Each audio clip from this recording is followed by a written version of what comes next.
YCP MLC Duvvada Srinivas మరో వివాదంలో చిక్కుకున్నారు. ఇదేంటైతే అరే నీ అబ్బా మాధురి గారు ఏంటది అంత చీకట్లో ఉన్నారేంటి? ఏమైంది? వచ్చింది మజా ఆయా.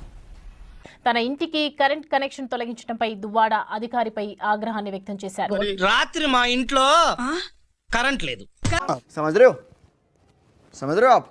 56,692 బిల్లు బకాయి ఉంది.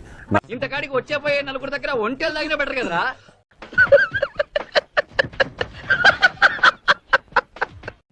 వచ్చినప్పటి నుంచి పవర్ కట్ చేశారు.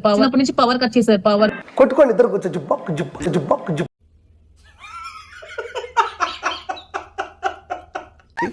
హైదరాబాద్లో వ్యాపారం పెట్టించి తన ఇంటికి 3 నెలలుగా విద్యుత్ బిల్లులు చెల్లించకుండా బకాయి పెట్టిన దువ్వాడ నాకేం చేయాలో తెలియట్లేదు. పవర్ వాటర్ అన్ని కట్ చేశారు. ఇంట్లో పవర్ లేదు, మార్నింగ్ నుంచి వాటర్ లేదు. మరి ఏం చేద్దాం అనుకుంటున్నారు ఇప్పుడు?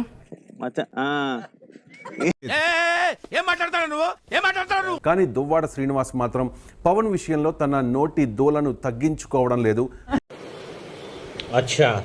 3 పెళ్లిళ్ళు చేసుకున్న వ్యక్తి డిప్యూటీ సీఎం గుండొచ్చు, నేను ఎమ్మెల్సీ గుండకూడదు. ఈయనేంటారు ఎప్పుడు నా మీద పడతాడు? అధికారిపై ఆగ్రహాన్ని వ్యక్తం చేశారు. నా ఇంటికి వచ్చి నువ్వు కట్ చేసావంటే నీకు ఎంత ధైర్యం అబ్బా? నా బ్యాక్గ్రౌండ్ గురించి తెలుసు కదా నీకు? అప్పుడు తెలియదు కదండి.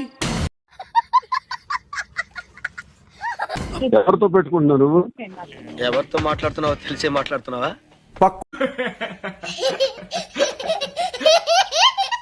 పొడి పెళ్ళాన్ని చెరబెట్టి వాళ్ళ దిక్కుమాలిన రొమాన్స్ చూసి జనాలు నవ్వుకుంటున్న